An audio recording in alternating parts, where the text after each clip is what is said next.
Hola de nuevo, ¿cómo estás? Como siempre, espero que muy bien. De entre todos los temas que me han pedido a lo largo de los años, debo decir, sin riesgo a equivocarme, que este ha sido uno de los más solicitados. Comprenderás que no es un tema sencillo de acometer, debido a la complejidad que supone hablar de algo que depende únicamente de la fe, pues no existen pruebas empíricas ni a favor ni en contra de su existencia. Naturalmente hay dos formas de abordarlo. Una es desde la religión y otra desde la ciencia. Desde la religión directamente es inabarcable. ¿Te haces una idea de cuántas religiones se profesan en la actualidad en el mundo? Y ojo que solo me voy a referir a las que existen hoy en día, porque como sabes, muchas han desaparecido, como la egipcia, o la griega, o la romana. Pues bien, en estos momentos existen más de 4.000 religiones en el mundo. Algunos suman hasta 4.200. Unas son monoteístas, que creen en un solo Dios. Otras son politeístas, que tienen varios dioses y hasta millones, como en el hinduismo. Otras son panteístas, que son las que sostienen que todo lo que existe es parte de la divinidad. Y otras son no teístas, es decir, que no creen en la existencia de un dios. Un ejemplo claro de este tipo de religión lo tenemos en el budismo.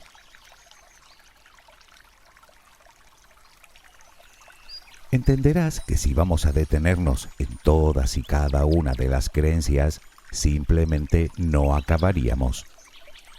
Aunque como te decía, la otra forma de abordar el tema es desde la ciencia, desde la historia, la arqueología, la antropología y la psicología.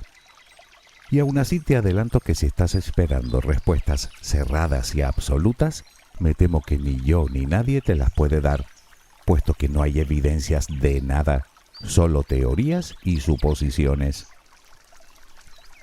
En cualquier caso, eso no quita para que intentemos dar respuesta, aunque sean aproximadas, a cuestiones tan interesantes como ¿cuándo surgió la religión? ¿Cómo era? ¿Cómo y por qué evolucionó hasta llegar a las religiones de hoy en día? ¿Por qué los seres humanos creemos en Dios? Y la más importante de todas, ¿quién es Dios? El 84% de la población mundial profesa algún tipo de religión, lo cual es muchísima gente. En torno a un 77% de ellas practican una de las 5 religiones mayoritarias. Hablamos del cristianismo, el islam, el hinduismo, el budismo y el judaísmo. Pero eso también significa que el 16% restante no tiene ningún tipo de afiliación religiosa. La pregunta es ¿por qué? ¿De qué depende que unas personas crean y otras no? ¿Y por qué hay más personas religiosas que personas que no lo son?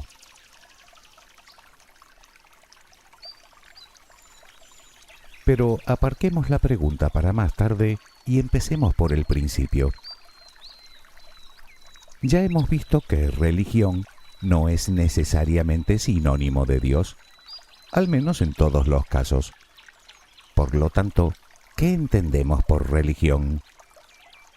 Supongo que no hace falta extendernos mucho en la explicación.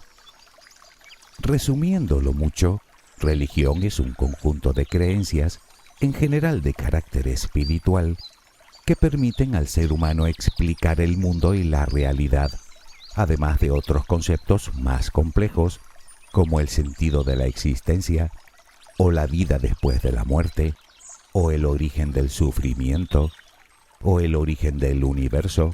No en vano todas las culturas conocidas tienen su propio mito de la creación, que se expresa a través de rituales y que se sostiene en la fe.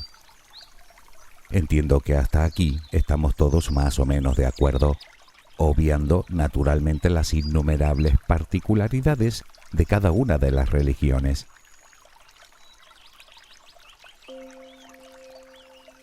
La pregunta es, ¿cuándo surge la religión en la historia de la humanidad? Naturalmente el dato concreto es imposible de saber, y de hecho existe gran controversia al respecto.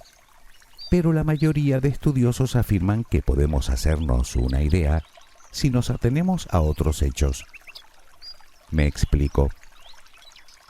Lo que sí parece claro es que las primeras religiones organizadas existen desde la prehistoria, incluso en homínidos anteriores al propio Homo sapiens. Se sabe, por ejemplo, que los neandertales ya realizaban enterramientos rituales intencionados, en los que incluían además algunos objetos que enterraban junto al fallecido. Esto parece indicar un interés por el sentido de la muerte y una cierta preocupación por lo que ocurre después de ella. Algo que también se ha constatado que ocurría en algunas comunidades de Homo sapiens primitivas. También se ha podido observar en antiguos asentamientos neandertales algún tipo de culto a otros animales, como a los osos.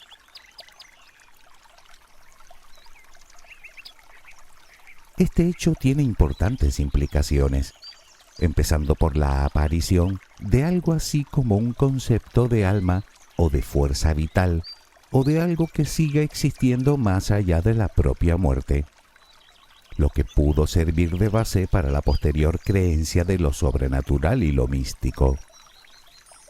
Posteriormente pudo aparecer algún tipo de institución o de experto que pudiera comunicarse con ese más allá, dando lugar al chamán y más tarde a la casta sacerdotal.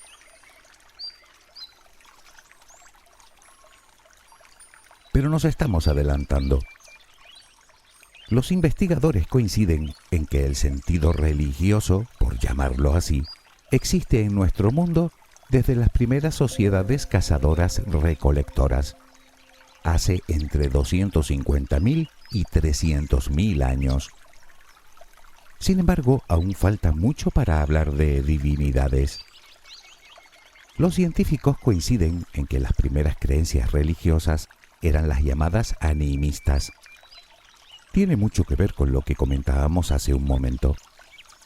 Esa fuerza vital, o alma o espíritu existente, tanto en humanos como en animales, se trasladó a todo lo demás, de tal manera que cada cosa, cada planta, cada accidente geológico o incluso cada fenómeno natural poseía su propio espíritu, lo que a su vez implicaba que todo, absolutamente todo, ríos, montañas, el cielo, la tierra, las rocas, los árboles y hasta determinados lugares están vivos, lo cual les confiere conciencia y voluntad propia.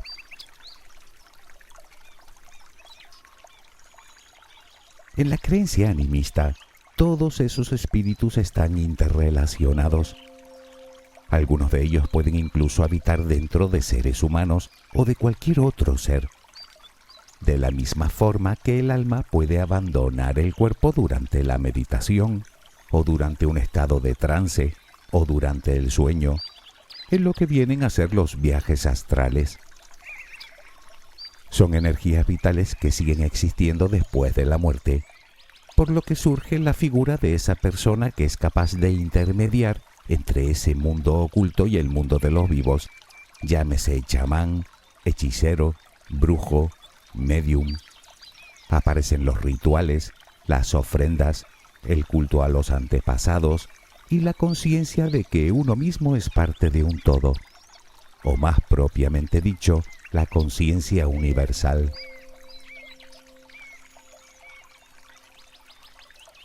Parece ser que esta creencia primitiva es la base en la que se sustentaron todos los movimientos religiosos posteriores, incluida por supuesto la aparición de los dioses. Aunque tal vez la pregunta que cabría hacerse es por qué surgió en esa época y no antes. Bueno, es obvio que para lograr un pensamiento religioso es absolutamente necesario poseer distintas capacidades y habilidades mentales muy básicas, que posiblemente no poseyeran nuestros antepasados más lejanos. Tal vez la más básica de todas es el lenguaje. Hoy se piensa que el lenguaje complejo y la narrativa es uno de los requisitos básicos para que exista cualquier tipo de creencia religiosa.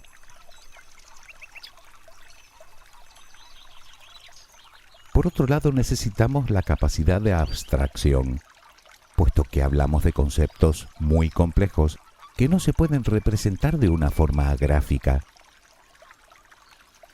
También tenemos algo a lo que llaman la teoría de la mente. Se trata de una capacidad que permite al sujeto razonar sobre el funcionamiento de otras mentes diferentes a la suya. Es decir, que nos permite caer en la cuenta de que los demás tienen su propia perspectiva al margen de la nuestra, su propia voluntad, sus propios pensamientos, sus propias intenciones, sus propias ideas y sus propios deseos. En definitiva, que existe un punto de vista diferente al de uno mismo.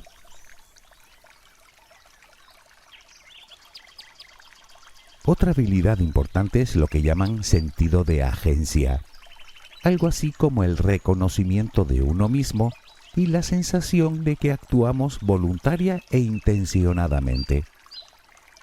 Debido a esto, tendemos a ver agencia alrededor de nosotros. Es decir, que tendemos a inferir intencionalidad también en los objetos inanimados o en los procesos naturales.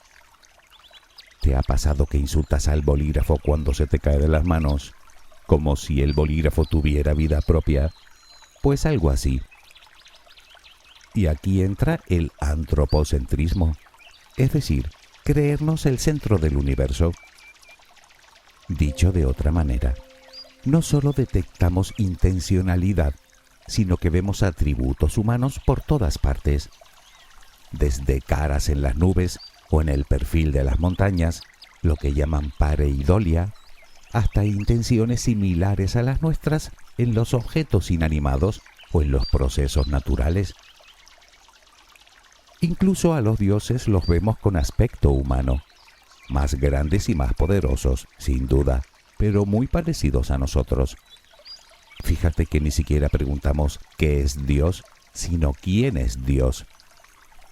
Parece que no fue Él quien nos creó a su imagen y semejanza, sino que más bien fue al revés.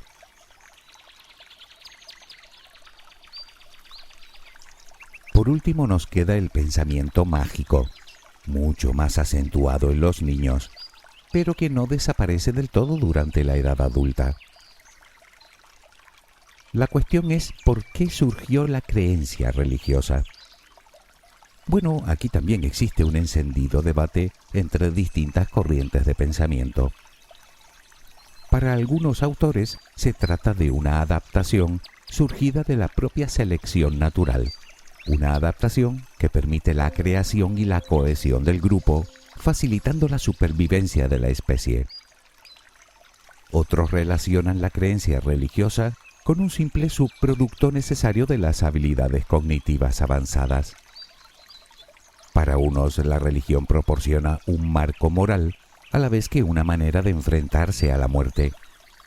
Para otros, la religión surge por la necesidad de satisfacer una serie de deseos básicos comunes en todos los seres humanos, entre los que destacan la curiosidad, la aceptación, el idealismo, la familia, el orden, el poder, el contacto social, el alimento, el estatus dentro del grupo o la venganza.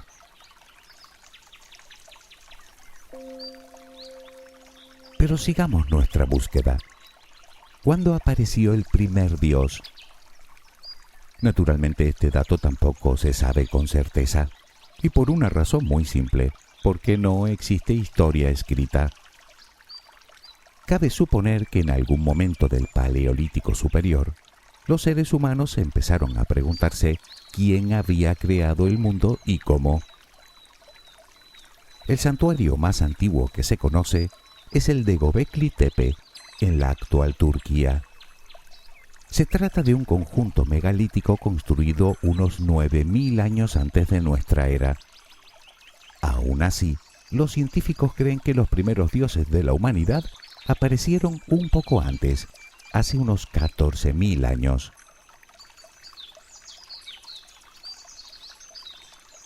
La pregunta es, ¿cómo eran esos primeros dioses? Pues lo curioso es que podrían haber sido, en vez de dioses, diosas. Es una teoría que cada vez va cobrando más fuerza. Y tiene mucho sentido. Verás, por aquella época las sociedades tendían a ser más igualitarias entre hombres y mujeres. Sin embargo, el principio femenino era visto como muy poderoso, precisamente por su capacidad creadora de engendrar vida, de alimentar y de cuidar. Probablemente cada cultura tendría su propia versión de la misma. En algunos casos sería la diosa de la tierra, en otros la diosa de la fertilidad y de la siembra, y en otra la diosa de los ríos, por ejemplo.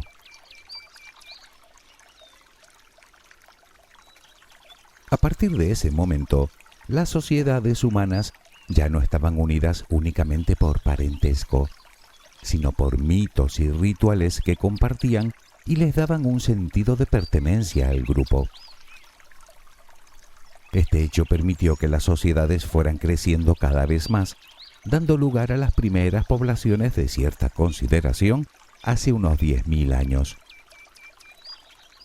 Parece ser que en algún momento de la Edad del Bronce, la religión comienza a asociarse con el poder, lo que da lugar a la aparición de la casta sacerdotal, a la vez que los reyes se convierten en siervos y representantes en la tierra de los dioses. La sociedad cambia paulatinamente hacia la jerarquización y el patriarcado, de tal manera que las deidades femeninas comienzan a perder fuerza a favor de las masculinas.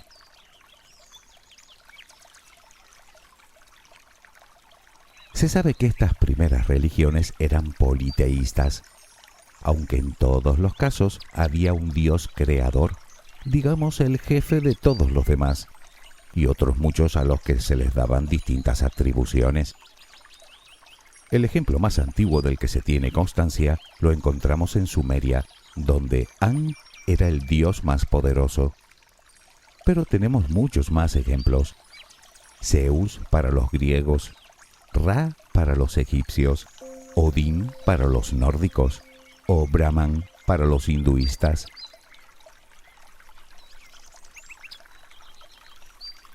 Otro ejemplo es el dios El, atribuido a las primeras comunidades de hebreos, los cananeos.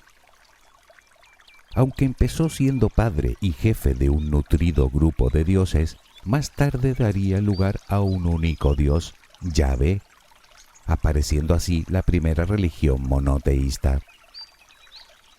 No obstante, este hecho pudo tener varias influencias.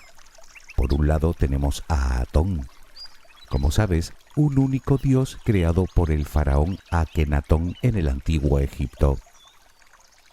Y por otro, muy posterior, Ahura Mazda, un dios creador que repartía premios y castigos en función de cómo te hubieses portado en la vida, perteneciente a una religión de Persia llamada zoroastrismo, cuyo profeta te sonará, Zaratustra, una religión creada en el primer milenio antes de nuestra era. Precisamente es de esta creencia de donde parte la noción de un espíritu que encarna el mal, enemigo de Dios, lo que conocemos como demonio, además de la llegada de un Mesías y de la venida de un juicio final.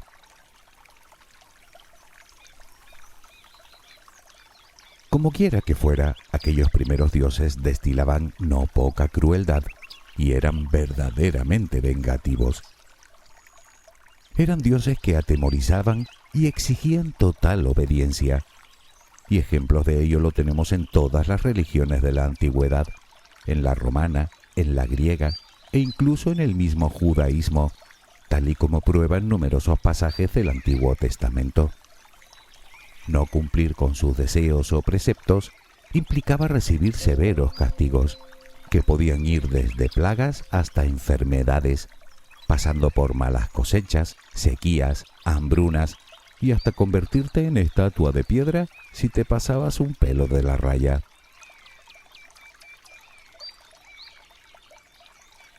Sin embargo, las sociedades fueron creciendo y se hacía necesario algo así como un código moral que permitiese la vida en grandes comunidades.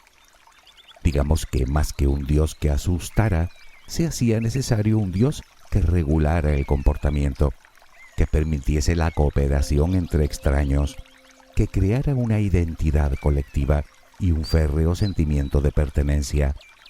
Un Dios, como dicen los expertos, que actuara de pegamento social. Aparecieron entonces los llamados dioses moralizantes.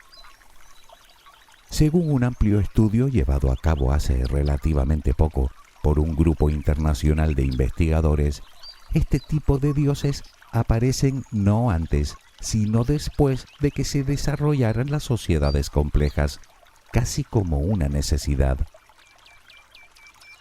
Si pensamos en el ejemplo perfecto de una sociedad de la época, grande, cosmopolita y próspera, lo más probable es que se nos venga a la cabeza el antiguo Egipto. Efectivamente fue ahí donde apareció primero, alrededor del 2800 antes de nuestra era. Y no fue un dios, sino una diosa, Mat, hija de Ra, diosa de la verdad, la justicia y la armonía cósmica.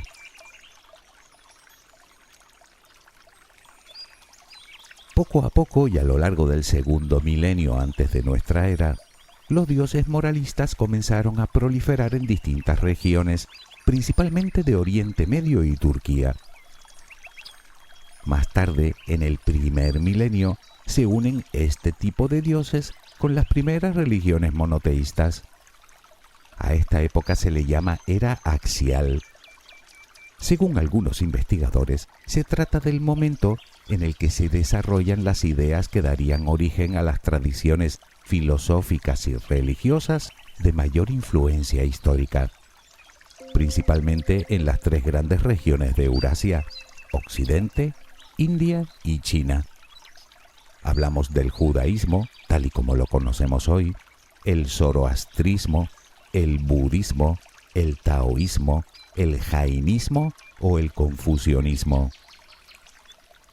A comienzos del siglo I de nuestra era, aparece la figura de Jesús, creándose después de su muerte el cristianismo, que a su vez está basado en el judaísmo. No olvidemos que Jesús, al fin y al cabo, era un rabí. Y por último, en el siglo VII, el Islam, con el profeta Mahoma.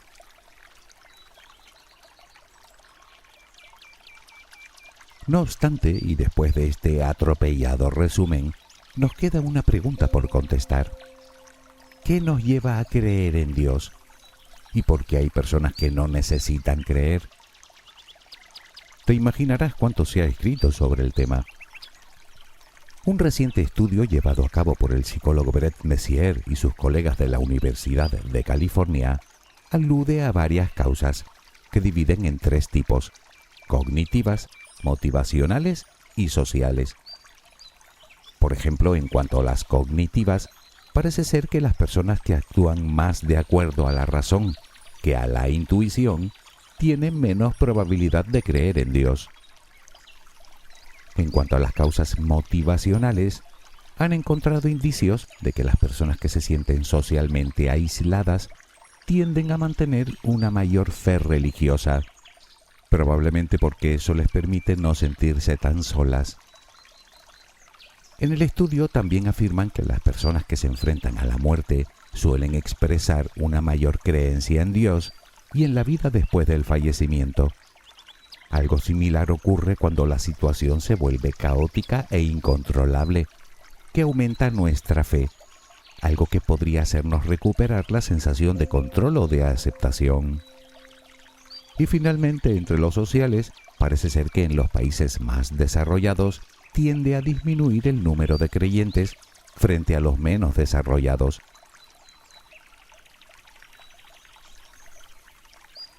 En cualquier caso, y a estos factores, obviamente hay que sumar el componente cultural.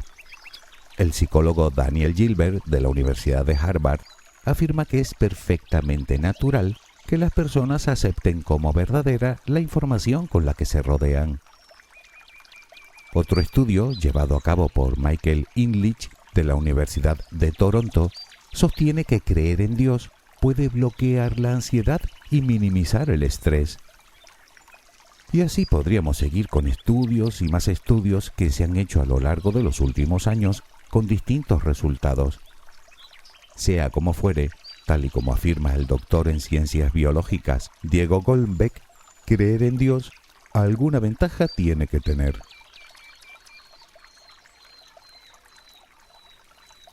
Por si te lo estás preguntando, de momento nadie ha logrado encontrar la zona de Dios en nuestra masa gris, si es que ésta existe realmente. Sin embargo, sucede algo muy interesante cuando rezamos. Verás, como sabes, tenemos dos formas de rezar. Una es la consabida repetición de oraciones que conocemos. En ese caso, se activan las mismas áreas cerebrales asociadas con la práctica y la repetición. Nada nuevo. Pero a veces, la oración no tiene nada que ver con esos patrones establecidos, sino que se parece más a una conversación improvisada con la divinidad. Pues bien, aquí ocurre que las zonas que se activan de nuestro cerebro son las mismas que se activan cuando hablamos con un amigo, juzgando sus intenciones y recordando momentos similares anteriores. Lo curioso es que no sucede lo mismo si hablamos, por ejemplo, con Santa Claus o con cualquier otro personaje de ficción. Con otras palabras, el cerebro de quien reza cree ciegamente que Dios existe. Por lo tanto, el cerebro actúa exactamente igual que si hablásemos con otro ser humano que tuviéramos delante. Y ya sabes que hablar con otras personas, o lo que es lo mismo, socializar, activa el sistema de recompensa.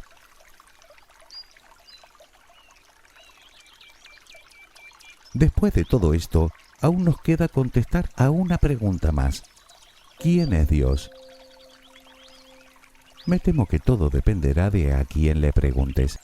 Unos te dirán que es el gran hacedor del universo y de todo lo que existe en él, aquel que dirige nuestros destinos, un anciano sabio de larga barba blanca que todo lo ve y todo lo dispone.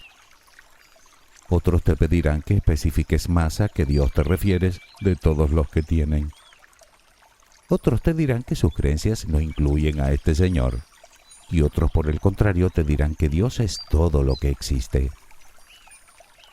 Unos te dirán que es un brillante matemático, otros te dirán que se trata de una ventaja evolutiva, otros que no es más que una invención de nuestro cerebro para explicar lo que no comprendemos, y otros una excusa para matarnos entre nosotros. Si me preguntas a mí, te confieso que ahora mismo no tengo ni la más remota idea, porque además hay otra pregunta que lleva rondándome casi toda la vida. Si Dios creó el universo, ¿quién lo creó a él? ¿Quién es Dios? Creo que lo mejor es que te contestes tú, que yo en bastantes charcos me he metido ya. Espero que tengas una luminosa jornada. Hasta muy pronto.